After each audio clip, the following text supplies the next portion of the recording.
My dear student, तो ये है हिंदी का वायरल पेपर। कल आप लोग पेपर देने जा रहे हो, ठीक है, कल आप लोगों का पेपर है।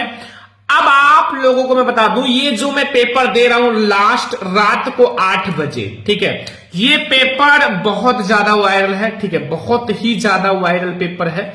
अगर आप लोग इस वीडियो पे क्लिक किए हो ना, तो बिल्कुल लास्ट तक देख लेना, क्योंकि कल आप लोग जब पेपर देने जाओगे ना, तो आपको बोर्ड एग्जाम में ये सब क्वेश्चन देखने को मिलेगा। जितना इस पेपर में बताने वाला हूं, सारा क्वेश्चन आपकी यूपी बोर्ड एग्जाम में आने वाला है कल के पेपर में, क्योंकि पेपर का कोड है 801 डीवी। एंड ये जो कोड है ना, यूपी के हर जिले के लिए इंपॉर्टेंट है। हर जिले के बच्चे देखो, ठीक है, और वीडियो को शेयर कर देना अपने फ्रेंड्स के साथ। चैनल पे ना तो सब्सक्राइब भी कर लेना और बहुत ध्यान से देखना, ठीक है, वीडियो बहुत इंपॉर्टेंट है। ये क्लास आपको कल पेपर में बहुत ज्यादा हेल्प करेगा। 90% लाओगे इस पेपर को हल करने के बाद। साथ में मैं आपको, ये लास्ट क्लास है मतलब शाम का, तो इसलिए मैं आपको ये भी बताऊंगा आपको कॉपी कैसे लिखनी है बोर्ड एग्जाम में। पूरी कॉपी समझाएंगे, टॉपर की कॉपी, ठीक है, पूरा समझाएंगे। नेक्स्ट कॉपी, बी वाली कॉपी भी समझाएंगे। एंड जो OMR सीट होता है वो भी भरना समझाएंगे, OMR सीट भी समझाएंगे। मतलब ये क्लास देख लोगे ना, तो आपका जो पूरा कंफ्यूजन है वो क्लियर हो जाएगा। और ये जो वायरल पेपर में समझाऊंगा, ये आपके कल के पेपर में सारा क्वेश्चन आएगा। बहुत ध्यान से समझना, एक एक क्वेश्चन को सॉल्यूशन के साथ समझेंगे। सबसे पहले यहां अपना रोल नंबर डाल देना, जो भी है 2213-422। तो देखो, सबसे पहले आपका रोल नंबर 10 अंकों का रहेगा। मैं यहां एक एग्जांपल डाल रहा हूं, और आपका नाम है अमित पाल, ठीक है। नाम रोल नंबर जरूर डालना, क्योंकि ये आपका चेक होगा। समय रहेगा 3 घंटे 15 मिनट का। 3 घंटे आपको पेपर को आराम से सॉल्व करना है। 15 मिनट इस पेपर को पढ़ो और देखो आपको कितना क्वेश्चन आता है, कितना नहीं आता है। पूर्णांक रहेगा 70 नंबर का। पूरा पेपर आपका 70 नंबर का रहेगा, ठीक है। आपका जो पेपर है वो 70 नंबर का रहेगा। निर्देश है, प्रारंभ की जो 15 मिनट होता है वो प्रसारथी को प्रश्न पत्र पढ़ने के लिए निर्धारित है। जो प्रारंभ के 15 मिनट है वो प्रश्न पत्र पढ़ने के लिए दिया जाता है, और सभी प्रश्न करना अनिवार्य भी है, ठीक है, सभी प्रश्न करना अनिवार्य है। इस प्रश्न पत्र के 2 खंड है, खंड आ और खंड बा, ठीक है। एंड खंड आ जो होगा वो बहुविकल्पीय प्रश्न होगा, 20 अंक का बहुविकल्पीय प्रश्न, जिसका आंसर आपको OMR सीट पर देना है। आपको ऐसे OMR सीट दिया जाएगा, और कैसे आंसर देना है OMR सीट पर मैं आपको बताऊंगा, ठीक है। बहुत ध्यान से समझना, OMR सीट पर आपको आंसर कैसे देना है। और खंड आ जो है कि प्रत्येक प्रश्न का निर्देश पढ़कर ही आप OMR सीट पर उत्तर दें, ठीक है। और OMR सीट पर उत्तर देते समय ना तो आपको काटना है, ना इरेजर का प्रयोग करना, ना व्हाइटनर का प्रयोग करना, इन सब का प्रयोग नहीं करना है। और प्रश्न के अंक उनके सम्मुख लिखा हुआ है, कौन सा प्रश्न 1 अंक का है, कौन सा 2 अंक का है, कौन सा 4 अंक का है, कौन सा 6 अंक का है, कौन सा 7 अंक का है, ये सब लिखा हुआ है। और खंडवा 50 अंक का वर्णात्मक प्रश्न है। खंडवा में सभी प्रश्न एक साथ करें। आज हम लोग क्वेश्चन की ओर आते हैं। एक एक क्वेश्चन को बहुत ध्यान से समझना, कल के पेपर में छपेगा। खंड आ, बहुविकल्पीय प्रश्न। सबसे पहले हम लोग बहुविकल्पीय प्रश्न देखेंगे। तो इसमें पहला प्रश्न है, शुक्ल युग की कलावधि है। शुक्ल युग की कलावधि कब से कब तक है? 1850 से 1900 तक, या 1900 से 1920 तक, या 1919 से 1938 तक, या 1938 से 1947 तक। तो शुक्ल युग की जो कलावधि है, शुक्ल युग की कलावधि 1919 से 1938 तक है। ग वाला ऑप्शन सही है। नेक्स्ट क्वेश्चन है दूसरा नंबर, जयशंकर प्रसाद की नाटक नहीं है। ध्रुव स्वामी, चंद्रगुप्त, इधर ऑप्शन और भी हैं। लहरों के राजहंस या स्कंदगुप्त, तो लहरों के राजहंस जो है वो रचना नहीं है जयशंकर प्रसाद जी का। अब देखो OMR सीट में कैसे भरना है, आ जाओ मैं आपको समझा देता हूं। जैसे मैंने कुछ भर भी रखा है और कुछ खाली है, ठीक है। तो जैसे अभी मैं आपको समझाऊंगा, जैसे भगवत शरण उपाध्याय द्वारा रचित निबंध कौन सा है, ठीक है। तो ये का वाला ठूठा आम है, या फिर हमारा ठेले पर हिमालय, दृष्टिकोण, नदी को द्वीप। तो जो ठूठा आम है भगवत शरण उपाध्याय द्वारा रचित निबंध है। तो देखो तीसरा का ए वाला, अब देखो तीसरा का ए वाला है, भरा है ना, ये देखो तीसरा का ए। तो इसको आपको पूरी तरह से काला कर देना है, ठीक है। पूरा OMR सीट कैसे भरना है, जो भी सही हो, ABCD मान लो, C सही है, छठवें का तो ऐसे काला कर देना, इस 7वें का A सही है, जो भी सही है उसको आप ऐसे काला कर देना, ठीक है।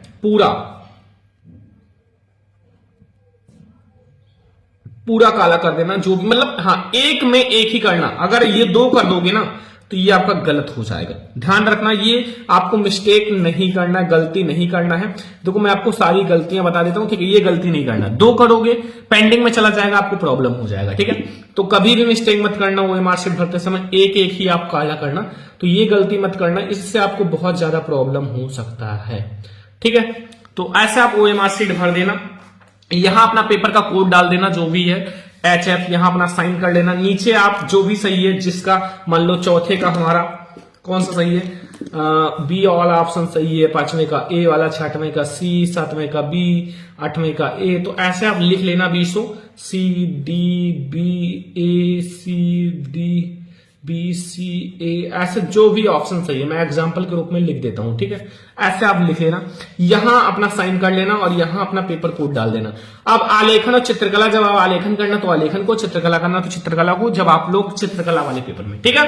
तो ऐसे ओएमआर शीट भर देना। सब कुछ मैं आपको इसी वीडियो में समझा दूंगा, टेंशन मत लो, एक एक पॉइंट को समझ जाएंगे। अगला क्वेश्चन पूरा समझ गए ना ओएमआर शीट। 4 नंबर क्वेश्चन है, संस्कृति और सभ्यता निबंध के निबंधकार है। 1 नंबर का ऑब्जेक्टिव है, रामदास गौड़ है, श्याम सुंदर दास रघेला को, या डॉक्टर नागेंद्र। तो जो संस्कृति और सभ्यता है ये श्याम सुंदर दास जी का है। किसका है? श्याम सुंदर दास जी का है। अगला है, माटी हो गई सोना संस्मरण के लेखक कौन है? कन्हैयालाल मिश्र प्रभाकर, देवेंद्र नाथ, या फिर हमारा रामवृक्ष रेनीपुरी। तो ये जो कन्हैयालाल मिश्र प्रभाकर जी हैं, कौन है? प्रभाकर जी हैं, कन्हैयालाल मिश्र प्रभाकर जी हैं। 5 में 5 ऑब्जेक्टिव आपको समझ में आ गया। जितना पेपर कराया हूं आप 10-10, 20 मिनट टाइम निकाल के पूरा रिवाइज कर लेना पेपर देने से पहले, और अच्छे से पूरा स्टडी कर लो, क्योंकि आप लोगों के लिए बहुत मेहनत किया हूं, दिन रात एक कर दिया हूं, ठीक है। 6वां है, निम्न में से रीतिकाल की कलावधि है। रीतिकाल की कलावधि कौन सी है? 1600 कलावधि 1643 से 1843 तक, या 1343 से 1643 तक, या 743 से 1343 तक, या 1843 से आज तक। तो रीतिकाल जो हमारी है, रीतिकाल कब से कब तक है? 1643 से 1843 तक। का वाला ऑप्शन सही है, ठीक है, का वाला ऑप्शन सही है। पूरा ऑब्जेक्टिव आपको करके आना है, ठीक है। निम्न में से कौन सी कृति रीतिकालीन नहीं है? कनुप्रिया, भाव विलास, भवानी विलास, या फिर हमारा रस विलास। तो कवि प्रिया जो है वो रीतिकालीन नहीं है, कवि प्रिया जो है वो रीतिकालीन नहीं है, ठीक है। ये हो गया हमारा 7 क्वेश्चन। 8वां है, निम्न में से छायावाद युग की 2 प्रवृत्तियां कौन सी है? छायावाद युग की मुक्त प्रगत चित्रण, श्रृंगार और प्रेम की वेदना, प्रकृति का मानवीकरण, का गा और घा दोनों। तो इसमें क्या है ना, इसको खा और गा कर लेना, खा और गा, क्योंकि ये खा वाला भी सही है, गा वाला, यानी कि ऑप्शन खा और गा दोनों, ठीक है। नेक्स्ट ऑब्जेक्टिव है, दूसरा सप्तक कब प्रकाशित हुआ? 1 नंबर का ऑब्जेक्टिव है 1943 में, 1951 में, 1969 में, या फिर 1979, 1985। तो 1951 में हमारा दूसरा सप्तक प्रकाशित हुआ था, ठीक है। पूरा ऑब्जेक्टिव समझकर जाओ, एक भी नंबर हमें बोर्ड एग्जाम में छोड़कर नहीं आना है। प्रगतवादी काव्य की विशेषता है, 1 नंबर का ऑब्जेक्टिव है। प्रगतवादी काव्य की विशेषता क्या है? चित्र में कल्पना की प्रधानता, रूढ़ियों के प्रति विद्रोह, प्राकृतिक का वर्णन और आश्रयदाताओं की प्रशंसा। तो क्या है प्रयोगवादी की विशेषता? तो वो है हमारा रूढ़ियों के प्रति विद्रोह। क्या है? रूढ़ियों के प्रति विद्रोह। अब हमारे पास बहुत सारे स्टूडेंट कमेंट कर, देखो मैं आपको पूरा कंफ्यूजन आपका क्लियर करा दूंगा, रूल नंबर वगैरह कैसे पढ़ना है सब कुछ मैं आपको समझा देता हूं। देखो सबसे पहले हाई स्कूल के बच्चों का जहां हाई स्कूल लिखा रहेगा, इंटरमीडिएट का इंटरमीडिएट, ठीक है। और यहां सबसे पहले आपको प्रसाथी का अनुक्रमांक लिखा रहेगा अंकों में, तो अंकों में अपना डाल देना 28, 13, 420 जो भी है। 10 अंक का है तो 10 अंक का डालना, ठीक है। जैसे आप लोग जो भी है डाल देना, फिर आपको अपना शब्दों में डालना है, तो जो भी है, जैसे 2 को 2 लिखना, 8, 1, 4, 2 और 0, ठीक है। तो ऐसे आप डालना, ठीक है। जितने अंक का है 2, 8, 7, 5, 3, 2, 1 जितना है उतना डाल देना, ठीक है। फिर विषय आपका हिंदी रहेगा, प्रश्न पत्र केवल, संकेत जो रहेगा आपका प्रश्न का, जो पेपर का कोड रहेगा, जैसे 801 HF आपका जो भी कोड है वहां लिखा रहेगा पेपर में। परीक्षा का पाली सोमवार, कल सोमवार है, नहीं सोमवार, हाँ कल सोमवार है, और 24 तारीख 2रा महीना 2025, और प्रथम पाली है क्लास 10 वाला। केंद्र का नाम जहां आपका सेंटर गया है सरस्वती इंटर कॉलेज, ठीक है। बस आपका संरक्षक का हस्ताक्षर जो आपके क्लास में रहेंगे उनका हस्ताक्षर रहेगा। तो ऐसे ही आप लोग फ्रंट पेज पढ़ना, अगर इसमें गलती करोगे तो फेल हो जाओगे, ठीक है। इसमें गलती मत करना, पूरा मैंने आपको दिखा दिया। देखो इस क्लास में मैं आपको सब कुछ क्लियर करा दूंगा, कॉपी लिखना, एंड ये वायरल पेपर भी आपको पूरा करा दूंगा। मड़ी खोई भुजंग सी जन्नी, फंसा पटक रही थी शीश अंधी, आज बनाकर मुझको किया न्याय तुमने जगदीश। 1 नंबर का ऑब्जेक्टिव है। करुण रस है, भीतास रस है, हास रस है, वीर रस है। तो इसमें जो हमारा है माय डियर स्टूडेंट, इसमें करुण रस है, क्योंकि मड़ी खोई इसमें शोक है, शोक है, और करुण रस का स्थायी भाई शोक होता है। तो मणि खोए भुजंग सी जननी, फंसा पटक रही थी शीश, अंधी आज बनाकर मुझको, किया न्याय तुमने जगदीश, ये करुण रस है। ठीक है, पूरा आप लोग कंफ्यूजन जो भी है वो क्लियर कर लो, क्योंकि कल ही आपको सुबह सुबह पेपर देने जाना है। सुबह उठोगे, थोड़ा 1-2 क्लास हमारी आएगी वो देखना, 1-2 क्लास, एक तो 5 बजे क्लास आएगी, एक 6 बजे क्लास आएगी, वो देख लेना 2 क्लास। फिर आप जाना, फिर आप अच्छे से फ्रेश होके आराम से खाना पीना, थोड़ा सा नाश्ता वगैरह करना, फिर पेपर देने चले जाना। खाना थोड़ा सा कम खाना, ठीक है। चरण कमल बंदो हरिराई, और इसमें कौन सा अलंकार है? रूपक अलंकार, उपमा अलंकार, उत्प्रेक्षा अलंकार, अनुप्रास अलंकार। तो चरण कमल बंदो हरिराई, इसमें कौन सा अलंकार है? रूपक अलंकार है। कौन सा अलंकार है? रूपक अलंकार है। ठीक है, अगला है शून्य केवट के प्रेम लपेटे, अट पर विषय करुणा, एन चितई जान की लख तनु। इसमें हमारा कौन सा छंद है? चौपाई है, रोला है, सोरठा या दोहा है? कौन सा छंद है? इसमें हमारा सोरठा छंद है। कौन सा छंद है? सोरठा छंद है। ठीक है, एक एक क्वेश्चन को ध्यान से समझ लो, मैं आपको पूरा क्वेश्चन समझाएंगे, कॉपी भी लिखना, हर एक चीज आपका समझ में आ जाएगा। कल ही पेपर देने आपको जाना है हिंदी का, और इसमें जितने भी प्रश्न हैं ये बहुत वायरल पेपर है, यहीं से क्वेश्चन बनेगा। जितने भी क्वेश्चन 100% आपका आएगा, बस थोड़ा सा ध्यान से समझो। जितना पेपर करा रहे ध्यान से समझ लो। पेपर में हमें बहुत अच्छे नंबर लाना है, मेहनत करना है बस। ठीक है, मेरी मदद करें, अर्थ के आधार पर वाक्य का भेद क्या है? साधारण वाक्य है, प्रश्नवाचक है, इच्छावाचक या आज्ञावाचक? तो इसमें क्या है? मेरी मदद करें, तो इसमें हमें मतलब क्या कहा जा रहा है कि हमें आज्ञा दिया जा रहा है। क्या मतलब? आज्ञा दिया जा रहा है। ठीक है, अगला, बीमारी के कारण उससे उठा नहीं जा सकता, ये बहुत इंपॉर्टेंट है, कल के पेपर में 24 फरवरी में छपेगा। कृतवाच्य, भाववाच्य, कर्मवाच्य, तो ये हमारा भाववाच्य है। नेक्स्ट है, मैं पत्र लिखूंगा, वाक्य का क्रमवाच्य में परिवर्तन। क्रमवाच्य में द्वारा लगा दो भाई, द्वारा लगा दो बस। तो मेरे द्वारा पत्र लिखा गया, इसमें द्वारा नहीं, इसमें भी द्वारा नहीं, इसमें भी द्वारा नहीं, क्योंकि कर्म का मतलब होता है आपको ऑब्जेक्ट आगे करना है। अगला, दशानन का समास विग्रह। दशानन का समास विग्रह 1 नंबर का। दशानन, दशानन का समास विग्रह। 10 है आनंद जिसके रावण, 10 है मुख जिनके विष्णु, 10 है आंखें जिनके पार्वती, 10 है मुख जिनके रावण जी। तो यहां से आपका 17 में 17 ऑब्जेक्टिव तो बिल्कुल क्लियर हो गया होगा, मतलब एक भी अब आपको प्रॉब्लम नहीं होगा। बोर्ड एग्जाम में ये सारे आपको देखने को मिलेगा। यूपी बोर्ड एग्जाम में जितना बताया जा रहा है वो सारा कंप्लीट कर लो, क्योंकि हम लोगों को हिंदी में 95% लाना है, और एक भी नंबर छोड़ के नहीं आना है। एक भी नंबर हमें छोड़कर नहीं आना है। तो जितना बता रहे हैं उतना खूब अच्छे से समझ लो, मेहनत कर लो, पढ़ लो। ठीक है, अगला है सतदल उत्पल वरीज किसके पर्यायवाची हैं? सतदल उत्पल वरीज कपड़ा का है, गुलाब का है, कमल का है या सूरजमुखी का है? तो सतदल उत्पल वरीज जो है कमल का पर्यायवाची है। किसका पर्यायवाची है?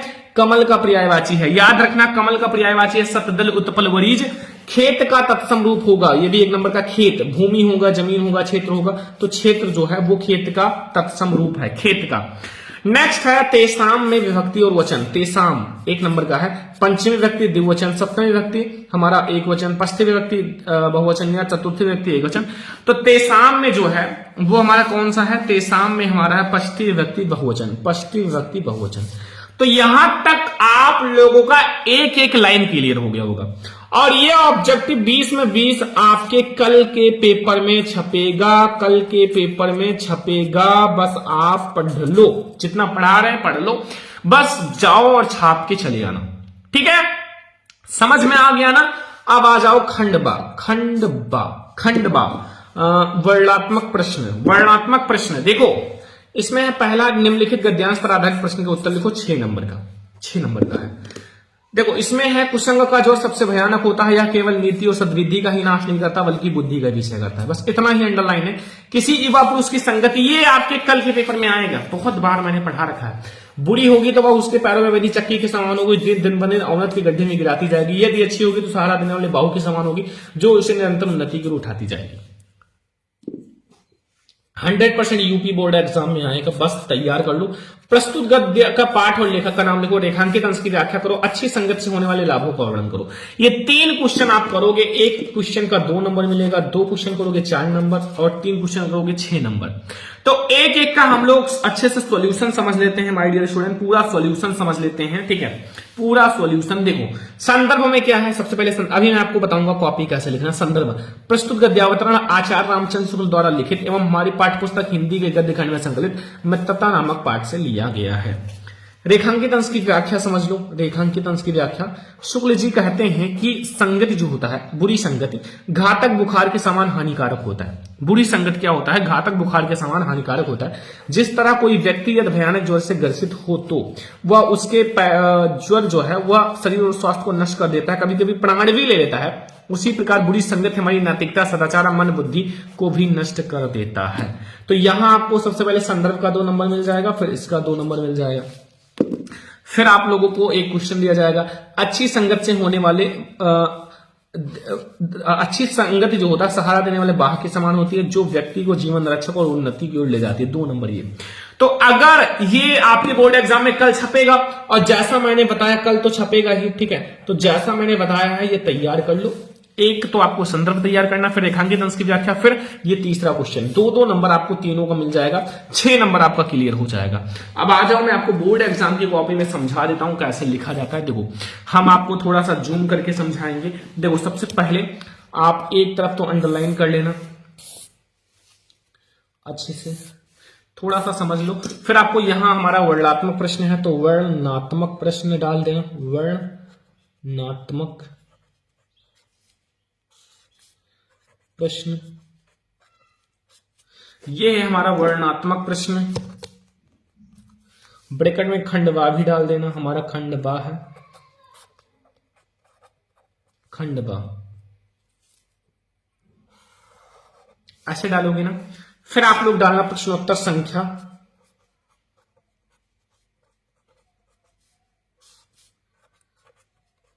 प्रश्नोत्तर संख्या हमारा फर्स्ट है तो फर्स्ट डालो बस। अब आपको लिखना है, क्या लिखोगे आओ मैं आपको बताता हूं। देखो, सबसे पहले आपका जो गद्यांश होता है, गद्यांश को कैसे लिखते हैं? देखो, आगे के 3 अक्षर, कुसंग का ज्वर, 3 अक्षर केवल, बस यहां फाइल डालो संकेत,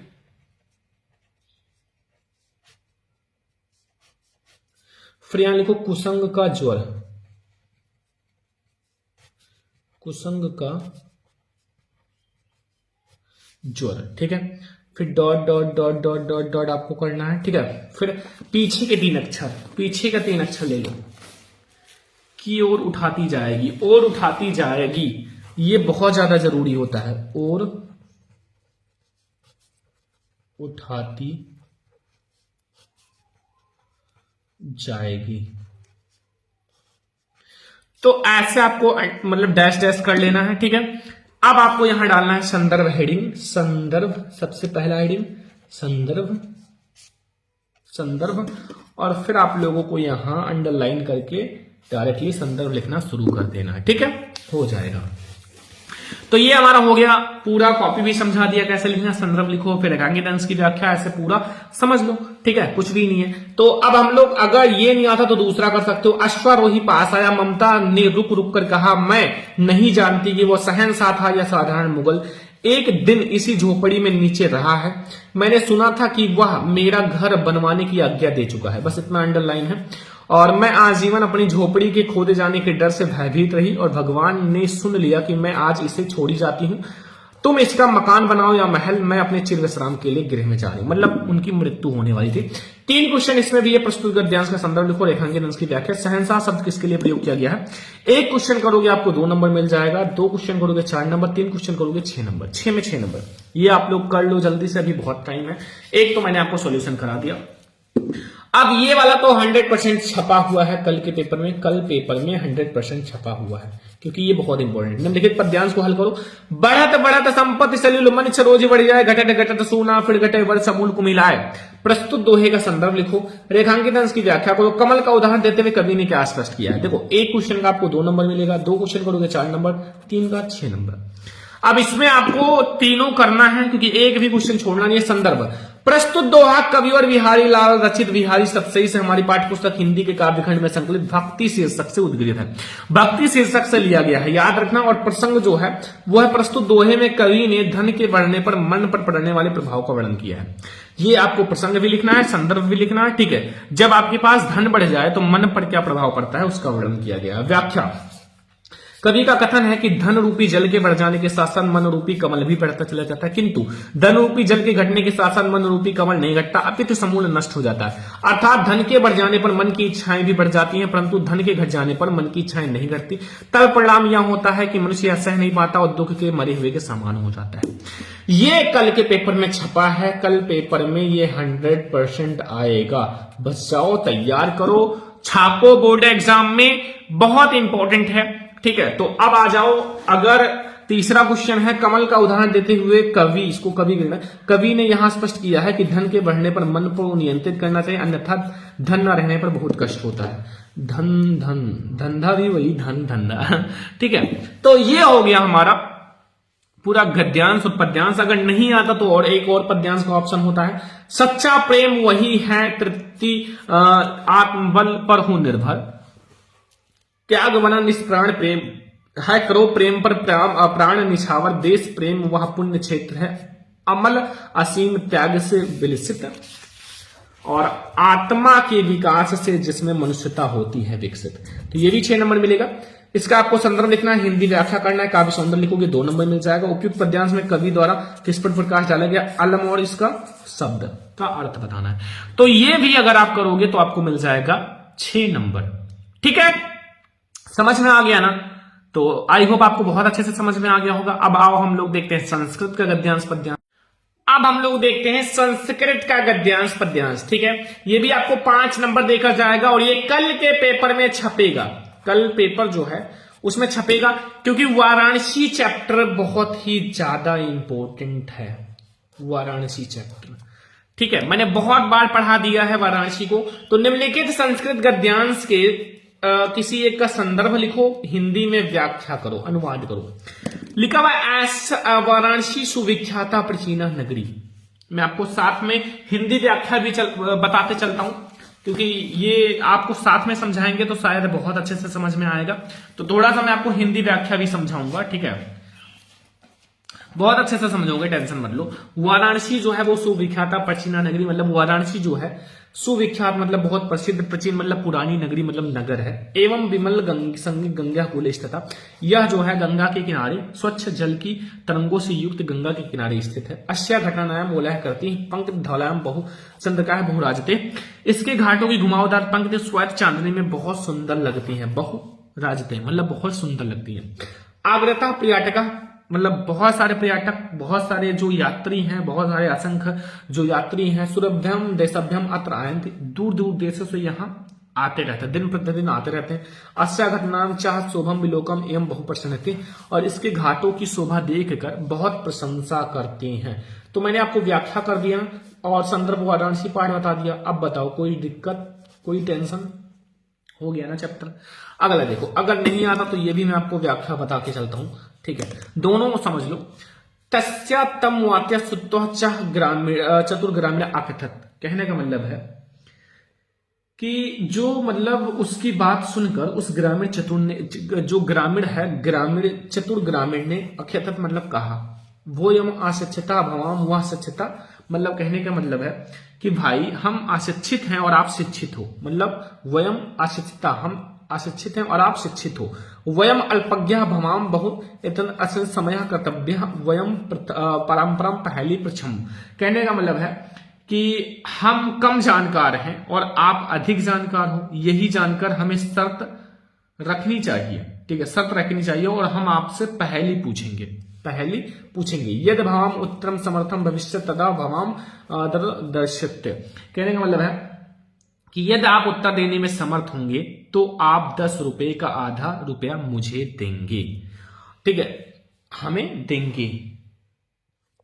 ओके, और यदि उत्तरम समर्थम भविष्य यदा 10 रुपये माध्यम, बस हो गया, इतना ही व्याख्या करना है। और पाठ का नाम आप लिख देना प्रबुद्धो ग्रामीण। तो समझ में आ गया ना? व्याख्या भी देखो मैं आपके साथ समझा दिया और अच्छे से समझ में आ गया होगा। तो ये हो गया पूरा। अब आ जाओ, इसको भी समझा देते हैं। ये 5 में 5 नंबर के लिए, क्योंकि यही दोनों में से एक आपके कल के पेपर में छपेगा। कल के पेपर में इन्हीं दोनों में से एक आपके पेपर में छपेगा। कल के पेपर में 100% इन्हीं दोनों में से एक आएगा। अब यहां आ जाओ, निम्नलिखित संस्कृत पद्यांश में से किसी एक का संदर्भ और हिंदी में व्याख्या 5 नंबर मिलेगा। ये भी 5 में 5 नंबर क्लियर कर लो, मैं आपको सब कुछ बता देता हूं। सर्वे भवन सुखिना, देखो सबसे पहले सर्वे भवन सुखिना वाला हम लोग देख लेते हैं, क्योंकि बहुत ही ज्यादा इंपॉर्टेंट है। तो ये जो है भारतीय संस्कृति पाठ से, सबसे पहले पाठ समझा देते हैं। भारतीय संस्कृति पाठ से है, ठीक है, और अर्थ भी समझाएंगे। सर्वे भवन सुखिना सर्वे संतनया सर्वे बदान पश्चिम मकशी कहने का मतलब है सब सुखी हो, सब रोग रहित हो, सब कल्याण को देखें, अर्थात सभी का कल्याण हो, कोई दुखी ना हो, अर्थात कोई दुख का भागी ना बने।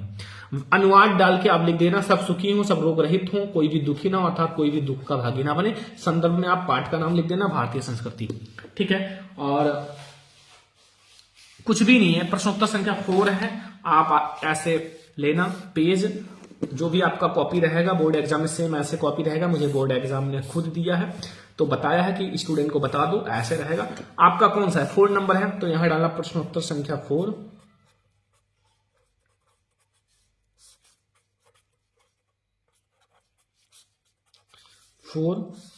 सबसे पहले आप यहां संदर्भ डालना, या फिर आप डॉट डॉट भी कर सकते हो, डॉट डॉट कर सकते हो, ठीक है। तो ये हो गया 4 है ना। अब देखो यहां अगर ये नहीं आता ये कर लो, किसवत गुरुत्रम भूमि किसवत गुरुत्राखात किसवत शीघ्रम अवतात किसवत बहुतरात माता गुरुत्रम भूमि का मन शीघ्रम अवतात चिंता बहुतरात। बहुत इंपॉर्टेंट है, जितना पढ़ा रहे हैं समझ लो।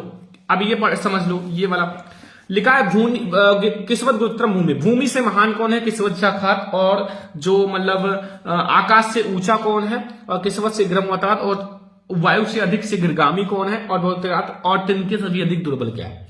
तो युधिष्ठिर उत्तर देता है माता गुरुत्रम भूमि, माता जो है वो पृथ्वी से भी अधिक भारी माता है।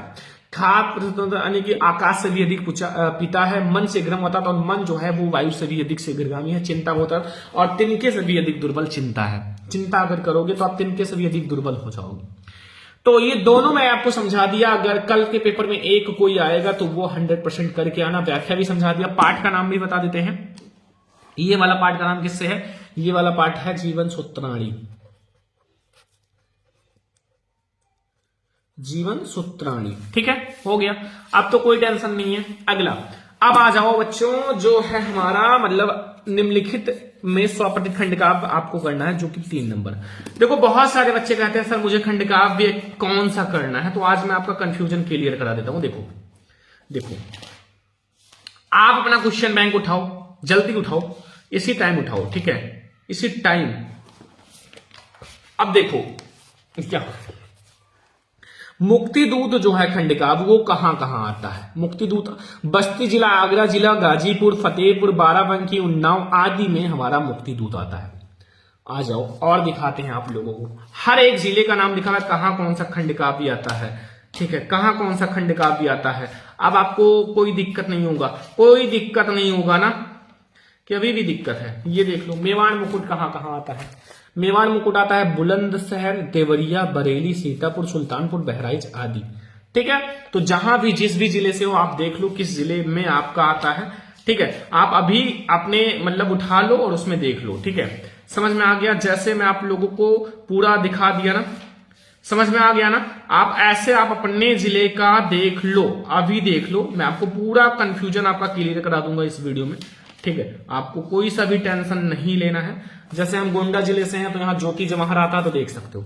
कानपुर, प्रतापगढ़, मिर्जापुर, ललितपुर, रामपुर, गोंडा जिला, ठीक है, तो यहाँ ज्योति जवाहर आता है। तो ऐसे आप अपना जिला देख लो। तो बहुत सारे खंडकाव्य हैं, लेकिन आप कोई एक कर दोगे तो भी कोई दिक्कत नहीं है, ठीक है। अगर पूजा, तुमुल खंडकाव्य, जय सुभाष, मुक्तिदूत आएगा सारा, करना एक कोई है। ज्योति जवाहर खंडकाव्य, कर्मवीर, मेवाड़ मुकुट, मातृभूमि, कर्ण खंडकाव्य। तो जो आपको आता है वो करो, आपके जिले में आता है वो करो, ठीक है। अगला है निम्नलिखित लेखकों में से किसी लेखक का जीवन परिचय 3, 2, 5 नंबर। ये तो कल के पेपर में 100% छपेगा ही, 1,00,000% छपेगा, यही छपेगा। आचार्य रामचंद्र शुक्ल, जयशंकर प्रसाद, रामधारी सिंह हिंद का, ये तीनों तैयार कर लो। तैयार होगा ही क्योंकि मैंने सारा पढ़ा रखा है। 2 तो तैयार ही कर लो इन दोनों को। अब लिखने का तरीका तो मैंने ऑलरेडी समझा रखा है, अब मैं क्या ही बार बार समझाऊं। ये देखो मैंने एक बार समझाया था। जयशंकर प्रसाद का जीवन परिचय लिख दो। सबसे पहले प्रश्न उत्तर संख्या डालो, संक्षिप्त जीवन परिचय, नाम जरूर लिखो, जन्म लिखो, जन्म स्थान, पिता का नाम, मृत्यु, रचना, इतना लिखो संक्षिप्त जीवन परिचय में। फिर जीवन परिचय लिखना शुरू करो, ठीक है। ऐसे जीवन परिचय लिखना, चाहे आपका कवि हो, कवि हूं या फिर लेखक हूं, कोई सा भी हूं, आपको ऐसे लिखना है। ठीक है, अगला आ जाओ। तो ये तो आप तीनों तैयार ही है। ऐसे कवि का एक लिखना है, उनकी रचना भी लास्ट में हेडिंग डाल के, सूरदास, गोस्वामी तुलसीदास, बिहारी लाल। ये भी कल 100 नहीं 1,00,000% यही आएगा, तो जल्दी से तैयार कर लो। ये पेपर मैं आपको इसीलिए रात को 8 बजे दे रहा हूं ताकि आप लोग जल्दी से ये तैयार कर लो और कल के पेपर में आप जाओ और छाप के चले आओ। ठीक है, अगला है संस्कृत कंटेस्ट या कोई श्लोक लिखो जो इस प्रश्न पत्र में ना हो, 2 नंबर मिलेगा। जो इस प्रश्न पत्र में ना हो वो आपको इस श्लोक को लिखना है, तो आप कोई सा भी एक लिख दो। जैसे आपका सर्वे भवंत वाला है और जो एक है युधिष्ठिर वाला, तो आप लिखना बंधनम मंडलम ये विजयो प्राजयो भितर समो वीरा वीर भाव ही वीरता। ठीक है, आपको 2 नंबर मिल जाएगा। अब आ जाओ, ये एक क्वेश्चन 2 क्वेश्चन करना है। वाराणसी नगरी कुत्र स्थित, वाराणसी नगरी गंगा कूले स्थित, वीरा वीरण पूजते। यहां तो वाराणसी नगरी जो है वो गंगा कूले स्थित, वाराणसी नगरी गंगा के कूल पर स्थित है। लोभा केन वर्धते, वीरा वीरण पूजते। 2 क्वेश्चन करना है, ये 1 नंबर 1 क्वेश्चन, 2 क्वेश्चन आपको 2 नंबर देकर जाएगा। ठीक है, अब आपको किसी एक विषय पर निबंध लिखना है 7 नंबर। किसी एक विषय पर निबंध लिखो। देखो पहला नंबर मैंने क्यों खाली छोड़ा है, पहला नंबर मैंने क्यों खाली छोड़ा है, क्योंकि ये बहुत इंपॉर्टेंट निबंध है, महाकुंभ पर निबंध। जल्दी से तैयार कर लो, जितने स्टूडेंट देख रहे हैं महाकुंभ पर निबंध तैयार कर लो। कल के पेपर में ये छपेगा, कल पेपर में छपेगा, तो भैया आपको तैयार करना पड़ेगा। ठीक है, कल पेपर में ये छपेगा तो तैयार कर लो। अगला है प्रदूषण की समस्या तथा समाधान पर निबंध, योग शिक्षा आवश्यकता और उपयोगिता, वृक्षारोपण का महत्व, विज्ञान वरदान है सभी साहब। तो ये 5 निबंध बहुत इंपॉर्टेंट है जो मैंने बताया है, 5 तैयार कर लो। तैयार होगा ना तैयार हो, हेडिंग तैयार कर लो, हेडिंग मेन हेडिंग बस, और 4 हेडिंग तो कॉमन होती है, रूपरेखा, प्रस्तावना, उपसंहार, अर्थ, ये चारों हेडिंग तो कॉमन है सब में। एंड अब आपको आता है बिजली समस्या निराकरण है, तो अपने बिजली विभाग को एक शिकायती पत्र लिखो, 4 नंबर मिलेगा अगर आपने पत्र लिखा। अगर नहीं आता तो अपने क्षेत्र में आप गंदगी, डेंगू, मलेरिया जैसे भयंकर बीमारी के लिए पत्र लिखो।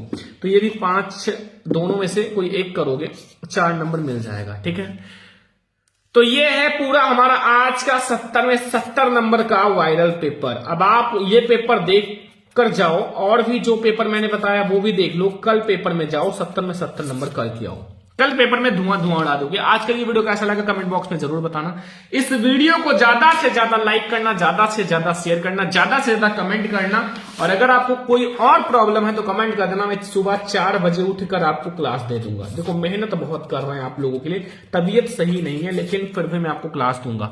ठीक है, टेंशन मत लेना। चलो इस वीडियो को लाइक शेयर एंड सब्सक्राइब कर देना। हम लोग मिलते हैं नेक्स्ट इंपॉर्टेंट वीडियो में, तब तक के लिए जय हिंद।